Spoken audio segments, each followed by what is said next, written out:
The massive Valthic warships appeared at the edge of the solar system like dark clouds before a storm.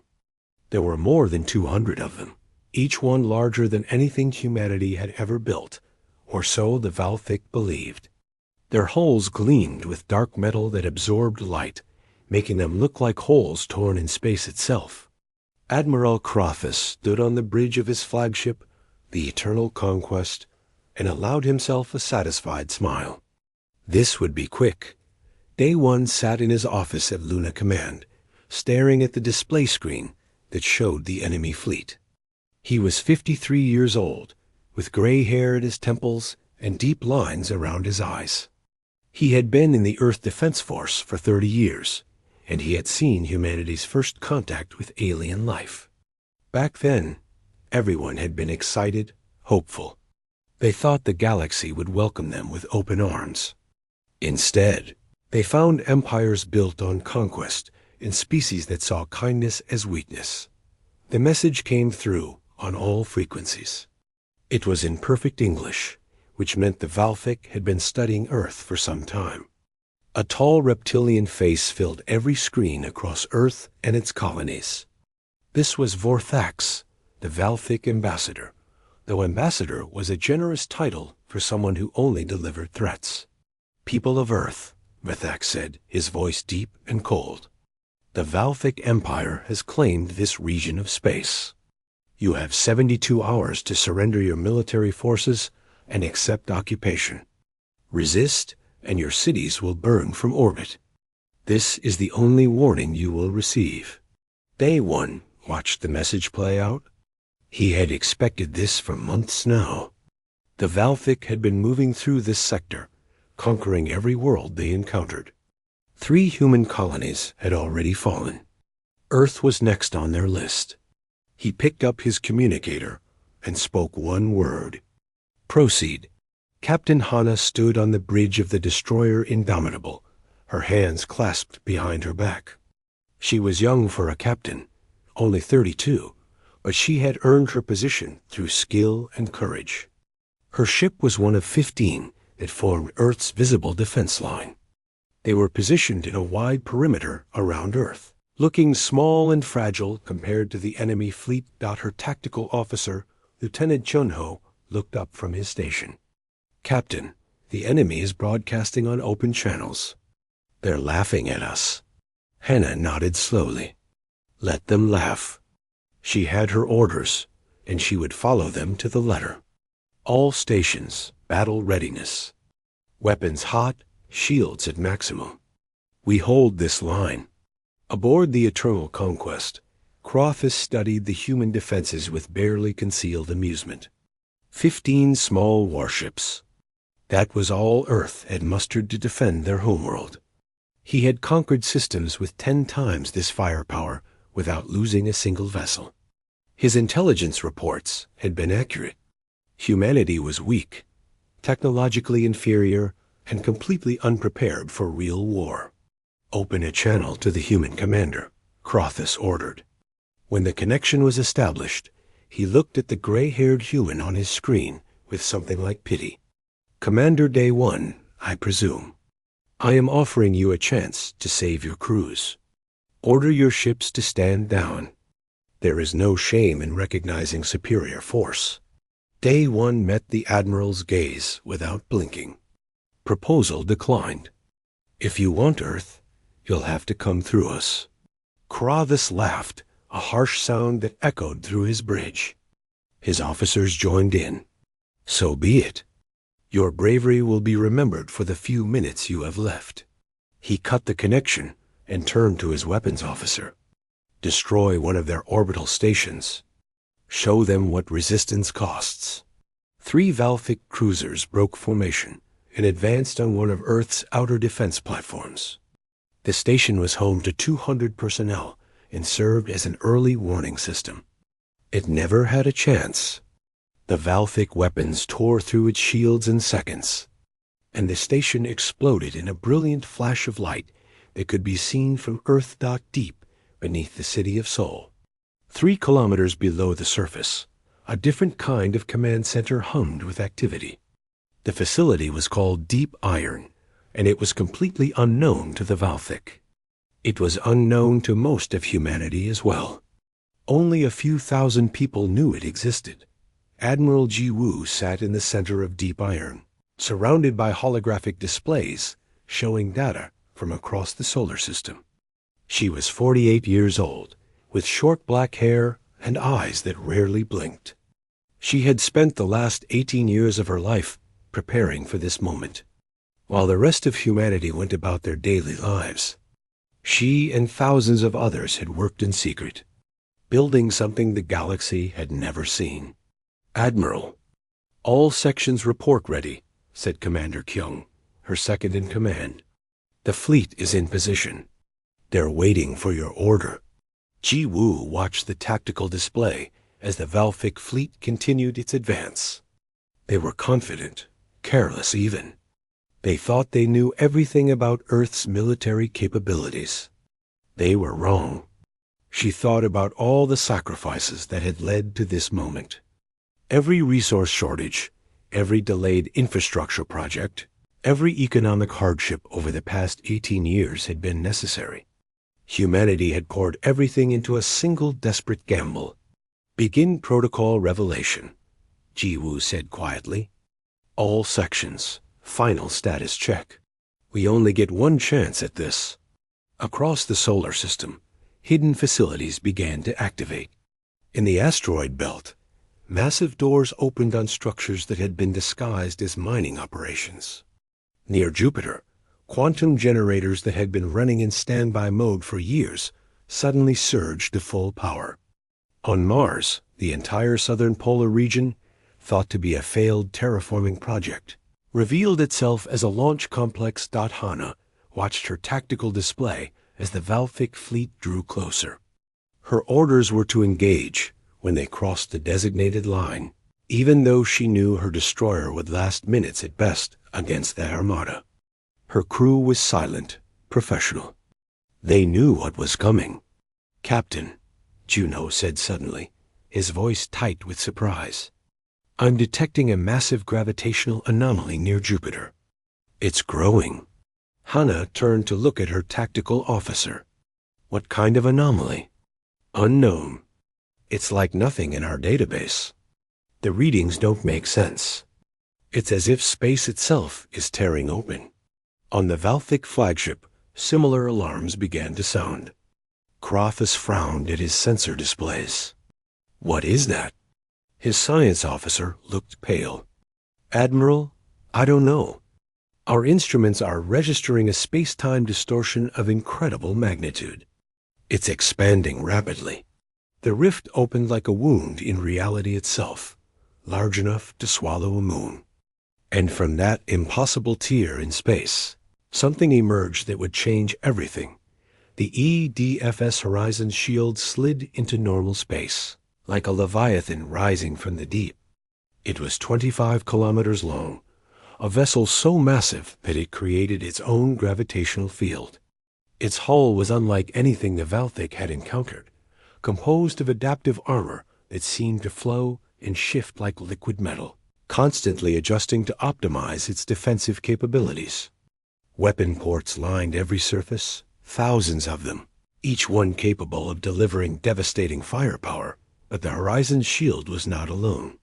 One by one, 6 more supercarriers emerged from the rift, each one a titan of war. They moved into formation with a grace that belied their size, spreading out across the battlefield in a calculated pattern that put the Valthic fleet in a perfect crossfire position. On the bridge of the eternal conquest, absolute silence had fallen. Crothis stared at the display, his mind refusing to accept what his eyes were showing him. This was impossible. His intelligence networks had thoroughly scouted Earth. They had detailed reports on every human military installation, every warship, every defense platform. There had been no mention of supercarriers. Nothing even close to this scale. "Get me intelligence command," Crothis snarled. Now, Verthax appeared on the screen, his usual confident demeanor shaken. "Admiral, I have no explanation. Our scouts reported no construction of vessels this size. They could not have been built without us knowing. Then where did they come from? Krathus shouted. His officers flinched at his tone. The admiral never raised his voice. Aboard the Horizon Shield, Communications Officer Yuna sat at her station, her fingers moving across holographic controls with practiced ease. She was 26 years old and had trained for 5 years specifically for this moment. She opened a channel to the Valthic fleet and began speaking in flawless Valthic, her pronunciation perfect. Attention Valthic forces. You were offered peace. You chose war. Now face the consequences of your decision. This is your only chance to withdraw. You have 60 seconds to begin retreat protocols. Krathus felt rage building in his chest. A human, speaking his language, offering him a chance to retreat? The insult was unbearable. All ships, attack formation. Concentrate fire on the Lid carrier. I want it destroyed. The Valthic fleet surged forward, more than 200 warships moving as one. Their weapons charged, energy readings spiking across every sensor system. This would be their response. Overwhelming firepower. It had worked on every other species they had encountered.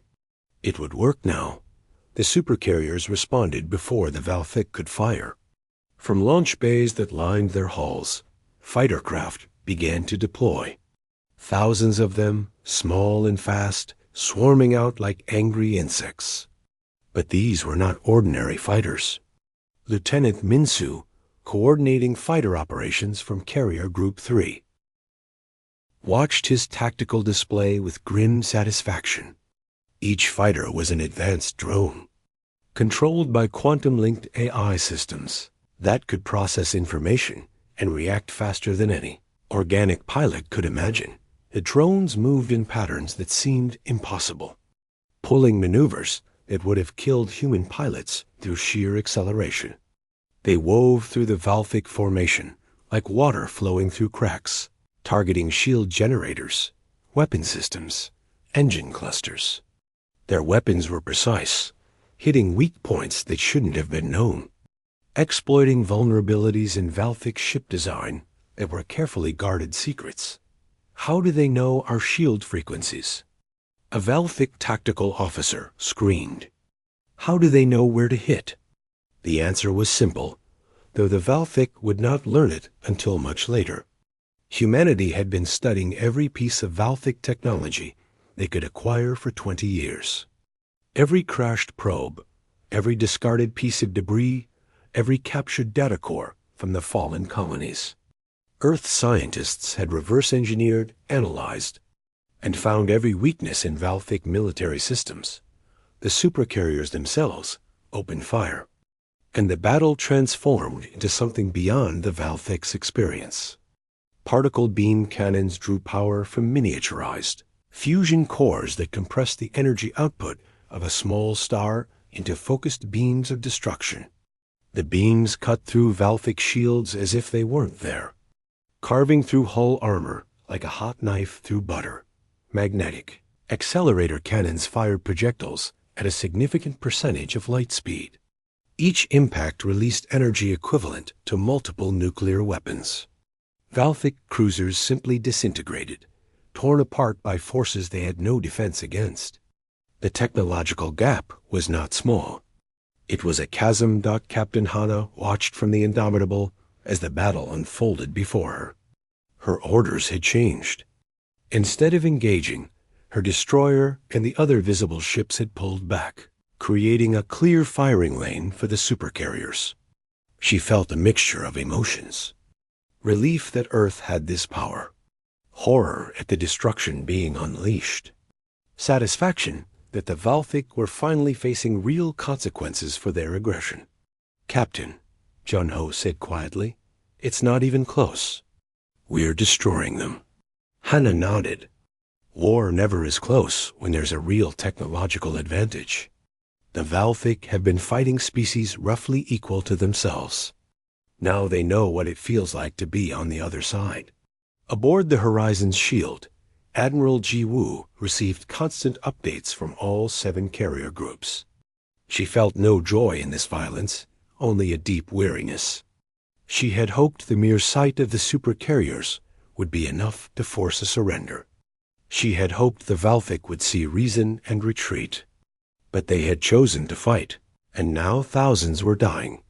She opened a channel to all carrier groups, her voice calm and steady. Execute doctrine overwhelming response. Show them exactly what Earth is capable of. Leave no doubt in any mind across the galaxy about humanity's resolve. The supercarriers intensified their assault. New weapon systems came online, technologies that pushed the boundaries of known physics. Gravity wells that crushed ships from the inside out. Quantum disruptors that caused fusion reactors to become unstable and explode. Nanomachine swarms that ate through hull armor like acid. Krathus realized with dawning horror that he had led his fleet into a massacre. Half of his ships were already destroyed or crippled. The rest were scattered, their formations broken, their coordination shattered. He tried to order a retreat, but the humans had deployed interdiction fields. Nothing could jump to faster-than-light travel within range of Earth's defense perimeter. His proud armada was trapped, pinned down, being systematically destroyed. All ships, emergency broadcast, Krathus ordered, his voice hoarse. We surrender. Cease fire. We surrender. The human weapons stopped firing immediately.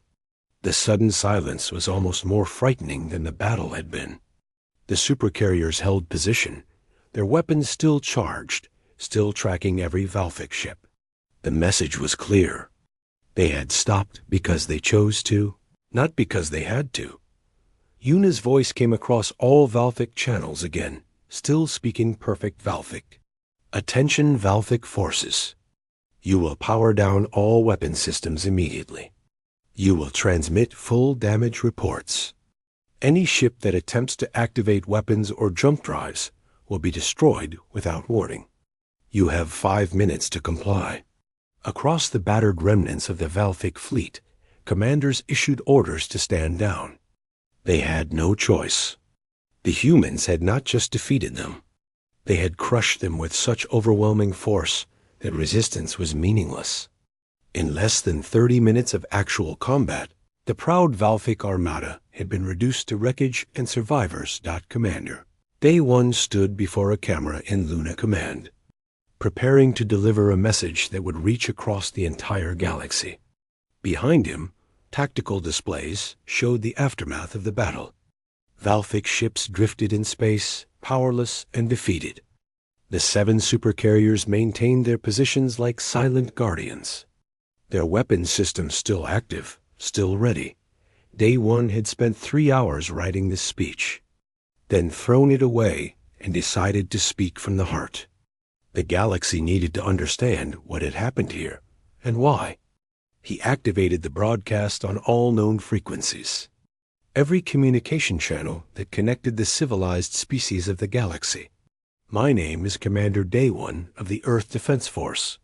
20 years ago, humanity reached out to the stars with hope and friendship. We wanted to join the galactic community as equals, to share knowledge and culture, to build something better together. Instead, we found empires built on conquest. We found species that saw our desire for peace as weakness. We watched as the Valthic Empire spread across the stars, enslaving world after world, and we knew our turn would come. He paused, letting his words sink in across light years of space. For 18 years, we prepared. While the Valthic thought we were weak and divided, we were building. Every resource shortage you heard about on Earth, every delayed project, every economic hardship, it all went to one purpose. We built a fleet in secret, in places where no one thought to look. We built it not for conquest, but for survival. Aboard the crippled Eternal Conquest, Verthax watched the humans broadcast with a mixture of anger and growing respect. He had underestimated these creatures completely. His pride had blinded him to the possibility that the humans were more than they appeared. Now his empire would pay the price for that arrogance. Captain, Hygiene of the Horizon's Shield contacted the Valthic flagship directly. She was 40 years old, with calm eyes and a voice that carried absolute authority. Her image appeared on Vorthak's S-View screen, as she wasted no time on pleasantries. Ambassador Vorthax, these are your options. First, immediate and complete cessation of all hostile activities by Valthic forces everywhere in this sector.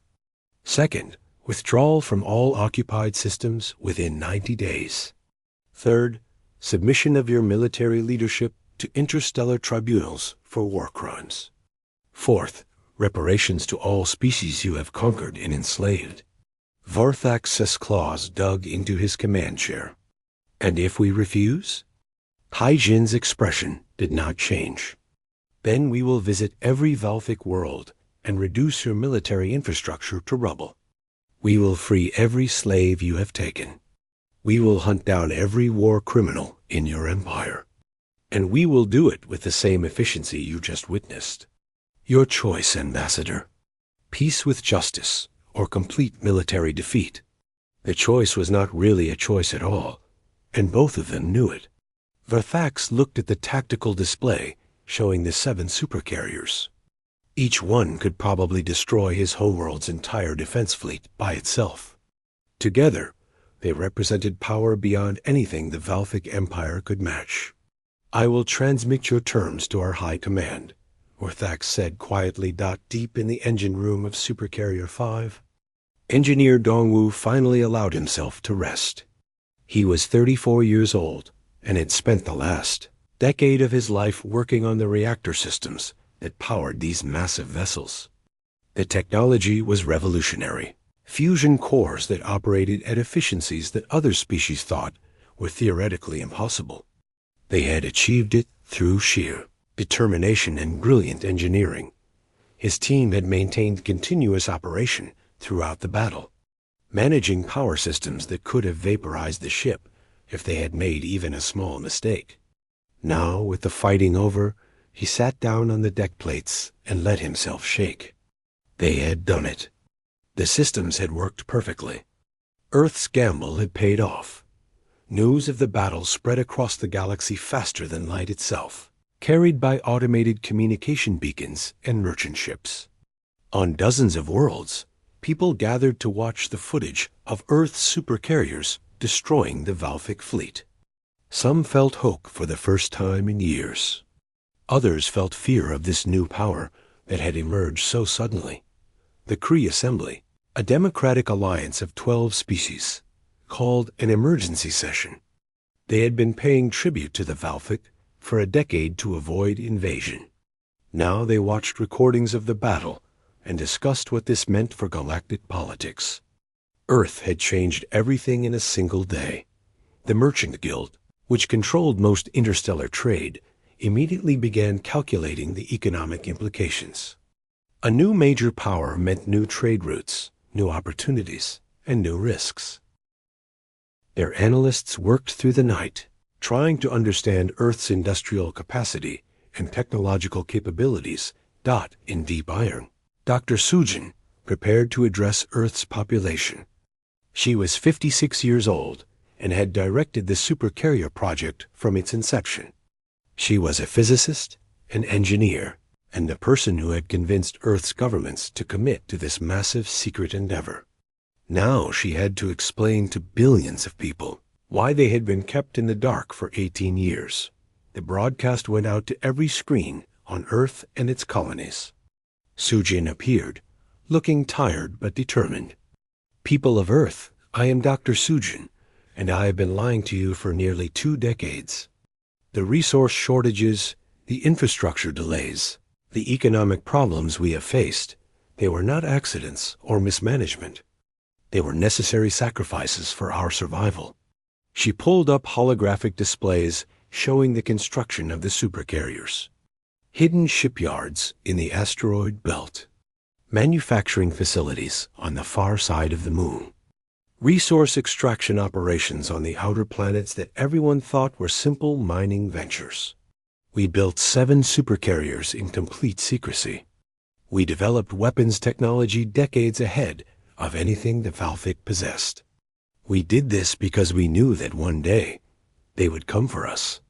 And we knew that when that day arrived, we would have one chance to survive. We could not afford to fail. The reaction across Earth was complex and emotional. Pride in what humanity had achieved, anger at being deceived, grief for the lost opportunities that the resource allocation had cost. But overwhelming all of that was relief. They had been hours away from orbital bombardment. Now they were a power that the galaxy could not ignore. Admiral Jiwoo left deep, iron for the first time in 6 months, and emerged into the sunlight of a Seoul morning. She looked up at the sky, knowing that somewhere up there, 7 supercarriers were ensuring humanity's safety. She thought about all the people who had worked on the project in secret, all the sacrifices that had been made, all the risks they had taken. A reporter managed to reach her, asking the question everyone wanted answered. "Admiral, how did you keep this secret for so long?" Jiwoo smiled slightly. "Because we understood what was at stake. Because we knew that if the Valthic learned what we were building, they would have attacked before we were ready. Because every person who worked on this project understood that loose lips bet the death of billions. We kept the secret because we had no choice." Captain Hana received new orders as she stood on the bridge of the Indomitable. Her destroyer and several others were being reassigned to patrol duty around the captured Valthic ships. It was not glamorous work, but it was necessary. She looked at her crew and saw the same mixture of emotions she felt. They had survived. Earth had survived. And now the real work would begin. 3 weeks after the Battle of Seoul, Ambassador Yemen stood in the grand hall of the orbital station that had been hastily designated as neutral ground. He was 41 years old, a career diplomat who had spent years in frustrating negotiations with species that saw humanity as irrelevant. Now he represented Earth at the first summit of free worlds, and the other ambassadors treated him with careful respect. The hall was filled with representatives from 14 different species. Most of them had been subjects of the Valthic Empire until recently. They came from worlds where Valthic governors had ruled with absolute authority, where resistance meant execution, where entire populations had been enslaved for the Empire's benefit. Now they were free, and they were trying to figure out what came next. Yemen looked around the room at faces both alien and familiar. Some species were humanoid, others were so different that basic communication required specialized translation devices. But they all shared one thing. They were all here because Earth had broken the Valthic Empire's power. "The question before us is simple," Yemen said. His words translated into a dozen languages simultaneously. "How do we ensure that what happened under Valthic rule never happens again? How do we build something better?" A tall insectoid ambassador from the Kyrie Confederacy clicked her mandibles thoughtfully. "You speak of building, Ambassador Yemen, but Earth now possesses overwhelming military power. What guarantee do we have that you will not become the next empire?" It was a fair question, and Yemen had been expecting it. We could have destroyed the Valthic fleet completely. We stopped when they surrendered. We could have occupied Valthic worlds. Instead, we are demanding they leave the worlds they conquered. Earth does not want an empire. We want a galaxy where strength protects the weak instead of exploiting them. The Valthic Empire itself was in chaos. Their high command had dissolved in recriminations and blame. Crothus and the entire war faction leadership had been arrested by their own people, who were desperate to make peace with Earth. A new government was forming, one that understood the Empire's days of conquest were over. Colonel Nari arrived at the Valthic homeworld as Earth's military attaché, tasked with overseeing the dismantling of offensive military capabilities and the release of all enslaved populations. She was 38 years old, a veteran of the defense forces who spoke 5 languages and had a reputation for being absolutely fair and absolutely firm. The new Valthic leadership met her with a mixture of fear and desperate hope. They knew that Earth could reduce their world to ash if they chose. Instead, Earth was offering a path to redemption, however difficult that path might be. "You will release all slaves immediately," Nari said, standing before the Valthic Council. "You will provide transportation back to their homeworlds. You will open your archives and provide full accounting of all war crimes committed by your forces. You will dismantle your offensive fleet and maintain only defensive capabilities sufficient for system security." The council members looked at each other. These terms were harsh, but they were not vindictive. They were not being asked to suffer as they had made others suffer. They were being asked to stop being conquerors and become something else. "And if we do all this?" asked Council Speaker Thax, an older Valthic who had opposed the war faction for years. "What then?" Nari's expression softened slightly. "Then in time, perhaps you can rejoin the galactic community. Not as an empire, but as equal members. Earth is not interested in revenge. We are interested in peace." On the liberated world of Sirius IV, celebrations continued for days. The Valthic governor had fled on the last transport, and the local population was experiencing freedom for the first time in 20 years. Captain Hana walked through the capital city, now promoted to Commodore and commanding a mixed task force of Earth, ships and vessels from the newly freed worlds. Children ran through the streets, laughing and playing without fear of Valthic enforcers. Markets reopened, selling goods that had been forbidden under occupation. People sang songs in their own language, not the imposed Valthic tongue. Hannah watched it all and felt something loosen in her chest. This was why they had fought. This was why all those years of secret preparation had been worth it. A local elder approached her, an elderly woman with kind eyes. "Commander Hana, our people wish to thank Earth for what you have done." Hannah shook her head gently. "We did what anyone should do when they have the power to help. The thanks should go to those who suffered while we prepared." The elder smiled. "Nevertheless, you are welcome here always. Earth will always be friend to our world." Back on Earth, public opinion about the Supercarrier project had evolved. The initial anger about the secrecy had faded as people understood the necessity. Now there was pride, but also vigorous debate about what role Earth should play in galactic affairs. Some wanted isolation, arguing that involvement in galactic politics would only bring more conflict. Others argued that with great power came great responsibility. Admiral Ji Woo found herself at the center of this debate. She had been asked to speak before Earth's Global Assembly, to help shape the policy that would guide humanity's future actions. She stood before representatives from every nation and every colony, feeling the weight of their expectations. "The supercarriers exist to protect Earth and our colonies," she said clearly. "That is their primary purpose, and it will always remain their primary purpose. But we cannot pretend that we exist in isolation. The galaxy is interconnected, and what happens on worlds light years away can affect us here at home." She pulled up a holographic display showing the region of space around Earth. "The Valthic Empire is broken, but there are other powers out there. Some are peaceful, but others are watching to see what we will do. If we withdraw into isolation now, we send a message that Earth's strength can be ignored. If we act like another empire, we become what we defeated." A representative from the Asian Union stood. "Then what do you propose, Admiral?" Ji Woo had thought about this question for weeks. "I propose we offer protection to any world that requests it, but we demand nothing in return except mutual respect and cooperation. We do not occupy, we do not control, we do not exploit. We become the shield for those who cannot protect themselves, and we ask only that they stand with us if ever we need allies."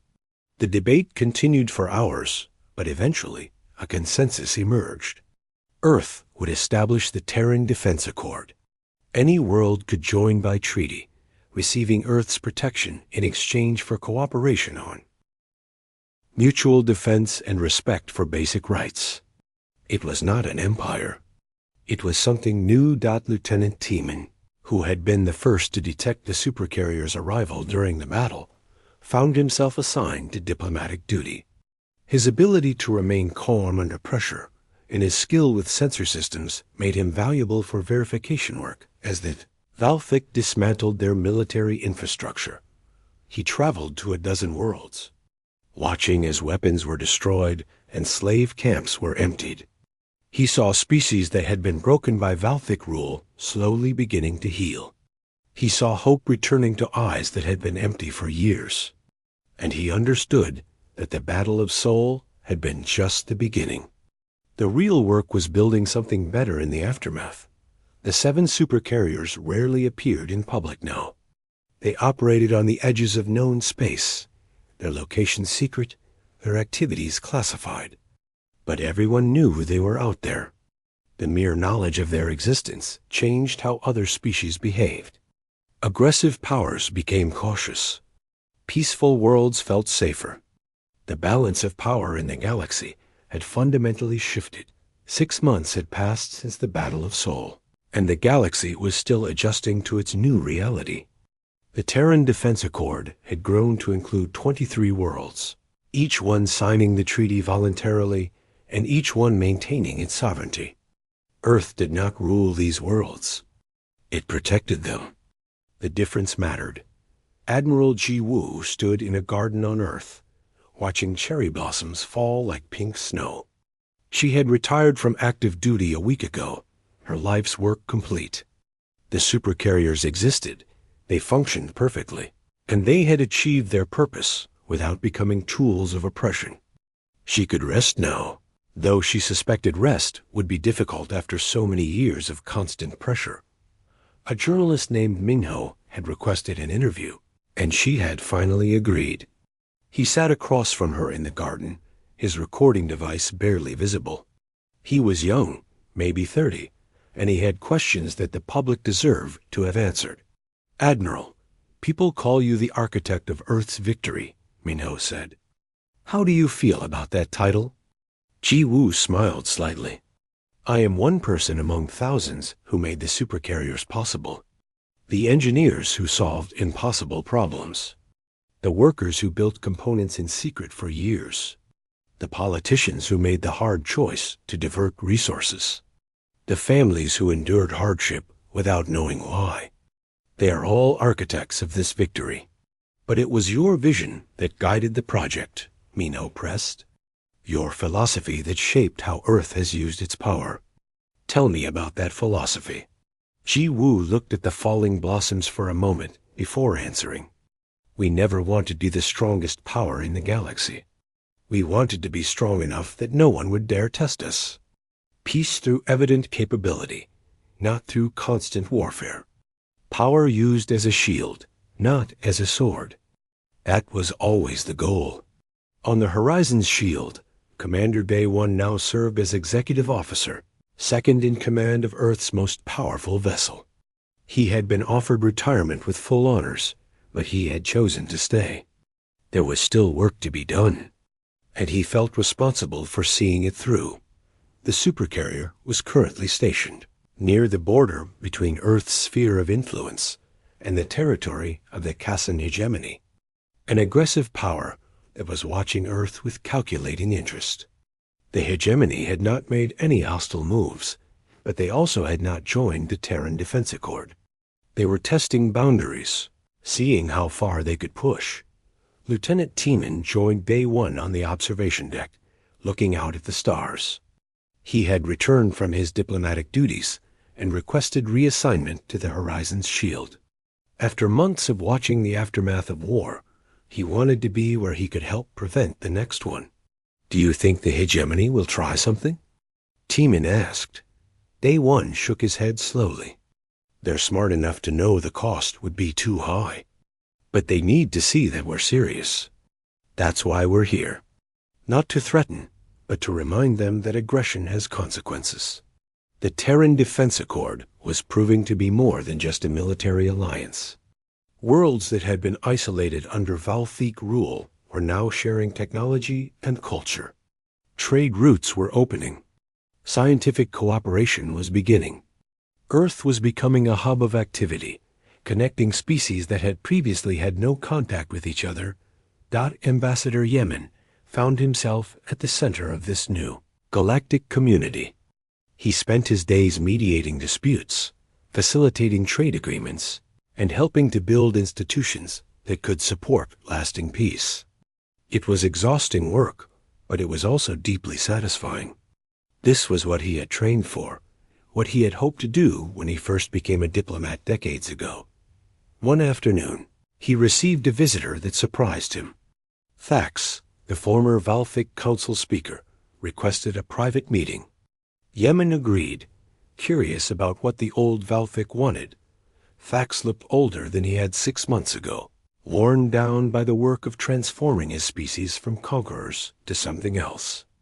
Ambassador Yemen, I come to ask if Earth would consider sponsoring the Valthic application to join the Terran Defense Accord. Yemen leaned back in his chair, considering the request carefully. Many species in the Accord have suffered under Valthic rule. They would need to agree. I understand, Thax said quietly. But we have fulfilled every requirement Earth set for us. We have released all slaves. We have dismantled our offensive capabilities. We have opened our archives and allowed justice to be done. We are trying to become better than we were. Yemen nodded slowly. I will bring your request to the Accord Council. But Speaker Thax, you should know that even if you join, it will be years before trust is fully restored. Perhaps generations. We know, Thax replied. But we must start somewhere. Our children deserve to grow up in a galaxy where strength is used to protect rather than to conquer. On a distant world called Novar 7, a young girl named Somin sat in class learning about the Battle of Sol. She was 12 years old, and she had never known a time when Earth was not a major galactic power. Her teacher showed footage of the supercarriers emerging from the quantum rift, and Somin felt a thrill of pride. She had already decided what she wanted to be when she grew up. She would join the Earth Defense Force. She would serve on one of the supercarriers. 5 years later, Somin walked through the massive hangar bay of the Horizon's Shield, reporting for her first assignment as a junior engineering officer. She was 17, having accelerated through the academy programs, driven by a passion for the technology that protected her world. The hangar bay was enormous, filled with fighter craft and maintenance equipment. Everything was clean, efficient, and perfectly organized. An older engineer named Dongwu greeted her, showing her to the reactor section where she would be working. He was 40 now, graying at the temples, but still energetic. Welcome aboard, Officer Somin. Ready to learn how we keep this beast running? Somin nodded eagerly. Yes, sir. I've been studying the reactor systems for years. It's an honor to work on them. Dongwu smiled. The honor is ours. You represent the new generation, the ones who will carry this forward. Just remember, these ships exist to protect, not to threaten. Keep that in mind, and you'll do fine. Captain Hai Jin, now promoted to Rear Admiral and commanding the entire Carrier Group 1, watched new officers like Somin arrive and felt optimistic about the future. These young people had never known the desperation of preparing for the Valthic invasion. They had grown up in a galaxy where Earth was respected, where humanity had proven itself worthy of that respect through careful use of power. She thought about all the years of secret preparation, all the sacrifices that had been made. It had been worth it. Not just because Earth had survived, but because they had managed to use their strength wisely. They had not become another empire. They had become guardians. The 7 supercarriers continued their silent watch over an expanding network of allied worlds. They were rarely seen, usually hidden in quantum stealth or stationed in deep space, but everyone knew they were there. Pirates thought twice before raiding shipping lanes. Aggressive powers reconsidered their expansion plans. Peaceful worlds could focus on building rather than defending. Commander, Day One stood on the bridge of the Horizon's shield, late one night, looking at the tactical display that showed the current state of the galaxy. Green dots marked accord worlds. Yellow dots marked neutral powers. Red dots marked potential threats, though there were fewer of those now. The galaxy was not perfect, but it was better than it had been. Lieutenant Teeman joined him, carrying 2 cups of coffee. He handed one to Day One and looked at the same display. "Sir, do you think this will last? The peace we've built?" Day One sipped his coffee, considering the question. "Nothing lasts forever, Lieutenant. But we've shown that power can be used responsibly. We've proven that strength and compassion are not opposites. Other species are learning from our example. Some faster than others, but they're learning. And if someone challenges us again, then we remind them why the Valthic Empire fell," Dewan said quietly. "But I hope it never comes to that. I hope the lesson has been learned." Across the galaxy, on worlds that had once trembled at the sight of Valthic warships, people looked up at the stars with hope instead of fear. They knew that somewhere out there, Earth's supercarriers stood watch.